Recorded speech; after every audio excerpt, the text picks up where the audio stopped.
পৃথিবীর ফুসফুস খ্যাত বিশ্বের সবথেকে বড় রেন ফরেস্ট অ্যামাজন জঙ্গল পুড়ে যাচ্ছে ভয়াবহ আগুনে। গেল এক সপ্তাহে অ্যামাজনে 10,000 বার আগুন লাগার ঘটনা ঘটেছে।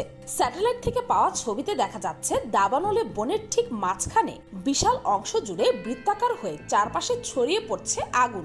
গেল সপ্তাহে লাগা আগুন এখনো নিয়ন্ত্রণে না আসায় বিষয়টি নিয়ে পুরো বিশ্বই এখন সরব হয়েছে। বলছেন নানান কথা, জড়িয়ে পড়ছে সমালোচনা ও তর্কে।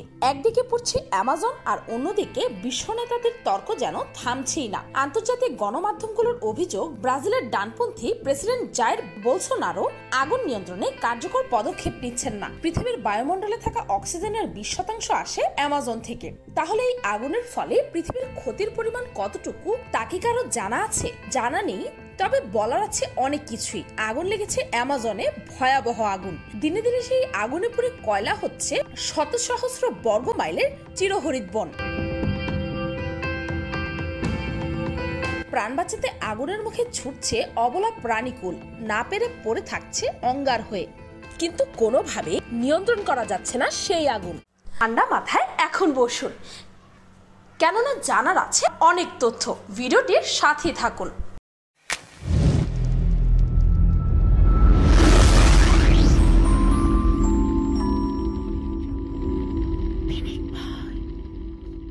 আমরা কিছুদিন থেকে সামাজিক যোগাযোগ মাধ্যমে, খবরে ও পত্রিকায় একটি বিষয় লক্ষ্য করছি, যেটি ইতিমধ্যে অনেক সমালোচিত হচ্ছে, আর সেটি হচ্ছে অ্যামাজন জঙ্গলের দাবানলের ব্যাপারটি। আপনি কি জানেন অ্যামাজন জঙ্গলে কতগুলো প্রাণী বসবাস করে? শুধু কয়েক প্রজাতির প্রাণী নয়, অ্যামাজনে প্রায় 16,000 প্রজাতির গাছ, 427টি প্রজাতির স্তন্যপায়ী, 1,300 প্রজাতির পাখি, 378 প্রজাতির সরীসৃপ ও 400-রও বেশি উভচর এবং 3,000 প্রজাতির মাছের সাথে 300 পৃথক সম্প্রদায়ের প্রায় 8 লক্ষ মানুষও বসবাস করে।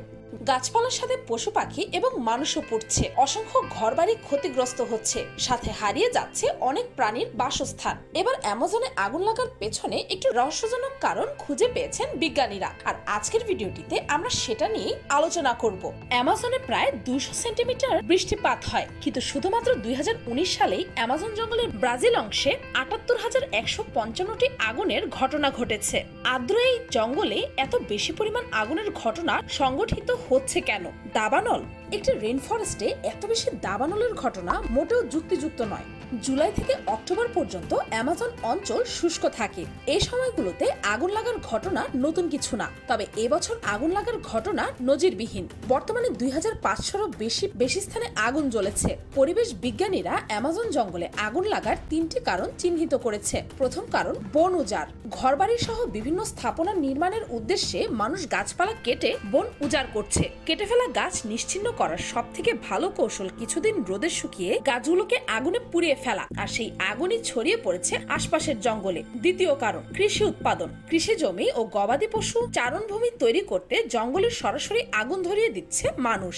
WWF এর মতে বন উজাড়ে যে সকল ক্ষেত্রে যন্ত্র ব্যর্থ, সেখানে দেওয়া হচ্ছে আগুন। তৃতীয় কারণ, খরা। বিজ্ঞানীরা বলছেন জলবায়ু পরিবর্তন খরার তীব্রতাকে চরম পর্যায়ে নিয়ে যাচ্ছে। খরা রীতিমতো একটি দুষ্ট চক্র তৈরি করেছে। পানি স্বল্পতায় জঙ্গলের গাছ শুকিয়ে যাচ্ছে, শুষ্ক গাছে আগুন লেগে আরো বৃক্ষ নিধন ঘটছে, ফলে বাড়ছে খরার তীব্রতা। 3টি কারণের সম্মিলন ফায়ার প্রুফ রেন ফরেস্টকে আগুনের কুণ্ডলিতে পরিণত করেছে। ব্রাজিলের প্রেসিডেন্ট বোলসোনারো জানুয়ারিতে ক্ষমতায় আসার পর থেকে অ্যামাজনের আগুনের ঘটনা বেড়ে গেছে। 2018 সাল থেকে 19 সালের ব্যবধানে আগুনের ঘটনা 84% বৃদ্ধি পেয়েছে। অ্যামাজন পৃথিবীর 20% অক্সিজেন সরবরাহ করে এবং 1/4 কার্বন ডাই অক্সাইড শোষণ করে। অ্যামাজন জঙ্গলে আগুন লেগে বনাঞ্চল হ্রাস ও উষ্ণতা বৃদ্ধির পাশাপাশি ধ্বংস হচ্ছে জীববৈচিত্র্য। প্রকৃতিকে ধ্বংস করে অ্যামাজন জঙ্গলে যা ঘটানো হচ্ছে তা অত্যন্ত নিষ্ঠুর এবং বর্বর। কিন্তু বৈশ্বিক উষ্ণতা বৃদ্ধির জন্য যারা দায়ী, দায়বদ্ধতাও কি তাদের বেশি নয়? ধোঁয়ার কারণে বায়ুমণ্ডলে বিপুল পরিমাণ কার্বন ডাই অক্সাইড নির্গত হচ্ছে। কামসের পরিসংখ্যান অনুযায়ী শুধু অ্যামাজনে লাগা আগুনের কারণে এবছর এখন পর্যন্ত প্রায় 228 মেগাটন কার্বন ডাই অক্সাইড বায়ুমণ্ডলে নির্গত হয়েছে। অ্যামাজনের চলমান দাবানলের ধোঁয়ায় ব্রাজিলের সাও পাওলো শহর দিনের বেলায়ও অন্ধকার হয়ে গিয়েছিল। আগুন থেকে এত পরিমাণ ধোঁয়া তৈরি হয়েছে যে মহাকাশ থেকেও এই ধোঁয়া দেখা যাচ্ছিল তখন। অ্যামাজনে এত বড় বিপর্যয়ের প্রধান মিডিয়াগুলোর অনীহায় সামাজিক যোগাযোগ মাধ্যমগুলোয় সমালোচনার ঝড় উঠেছে। অনেকেই hashtag pray for the Amazon ব্যবহার করছেন। ইতিমধ্যে বিজ্ঞানীরা জানিয়েছেন অ্যামাজনের এই দাবানল একটি অশনি সংকেত, এক ভয়ঙ্কর ভবিষ্যতের ইঙ্গিতবাহী। এদিকে অ্যামাজন বনাঞ্চলে চলতি বছরের রেকর্ড অগ্নিকাণ্ডকে আন্তর্জাতিক সংকট বলে অভিহিত করেছেন ফরাসি প্রেসিডেন্ট এমানুয়েল ম্যাক্রো। বিষয়টি G7 সম্মেলনের আলোচ্যসূচির শীর্ষে থাকা উচিত বলেও মন্তব্য করেছেন তিনি। বিষয়টি নিয়ে ইতিমধ্যে নড়েচড়ে বসেছেন পরিবেশবিদ সহ বিশ্লেষকরা। কি কারণে বছর বছর অ্যামাজনে অগ্নিকাণ্ডের ঘটনা ঘটে তা খতিয়ে দেখছেন তারা বলেছেন আর কিছুই নয়, অবৈধ উপায়ে নজিরবিহীনভাবে সোনার খনির খোঁজ করাই অ্যামাজনে আগুন লাগার পেছনে দায়ী।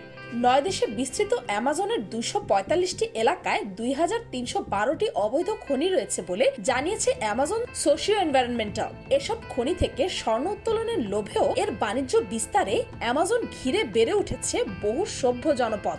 আর হয়তো এই স্বর্ণগুলোকে উত্তোলন করার জন্যই তারা অ্যামাজনে আগুন লাগিয়ে দিয়ে জনপদ তৈরি করছে, যাতে করে খুব সহজেই তারা যাতায়াত করতে পারে, এমনটাই ধারণা করেন বিজ্ঞানীরা। ব্রাজিলের জাতীয় খনি সংস্থা দেশটির কংগ্রেসের কাছে হস্তান্তর করা এক প্রতিবেদনে জানানো হয় বছরে অন্তত 30 টন স্বর্ণ অবৈধভাবে কেনাবেচা হয় অ্যামাজনে। প্রতিবেদনে আরো বলা হয় বৈধ উপায়ে অ্যামাজনের জঙ্গলে প্রতি বছর যে পরিমাণ স্বর্ণ কেনাবেচা হয় তার চেয়ে 6 গুণ অর্থাৎ $1.1 বিলিয়ন বেশি হয় অবৈধভাবে। হাজার হাজার অবৈধ সোনার খনি খননে অ্যামাজন বন উজাড় হচ্ছে, আগুন লাগছে বলে তখন অভিযোগ করেছে পরিবেশবিদরা। এটার পেছনে কারণ যাই হোক না কেন, এই দাবানলের কারণে অনেক পশু পাখি মারা পড়ছে, নষ্ট হচ্ছে আমাদের সুন্দর পরিবেশ, কমে যাচ্ছে পরিবেশ থেকে অক্সিজেনের পরিমাণ, বেড়ে যাচ্ছে বায়ুমণ্ডলের কার্বন ডাই অক্সাইড, নষ্ট হয়ে পড়ছে মানুষের জীবন। যদি পশু পাখিদেরকে রক্ষা না করা যায় তাহলে একসময় তারা বিলুপ্ত হয়ে যাবে, আর এদেরকে ছাড়া আমাদের পরিবেশ কখনোই বেঁচে থাকবে না। কেননা পশু পাখিরা জঙ্গলের গাছপালার বৃদ্ধি ঘটায়, তাই ওদেরকে বাঁচানো আবশ্যক।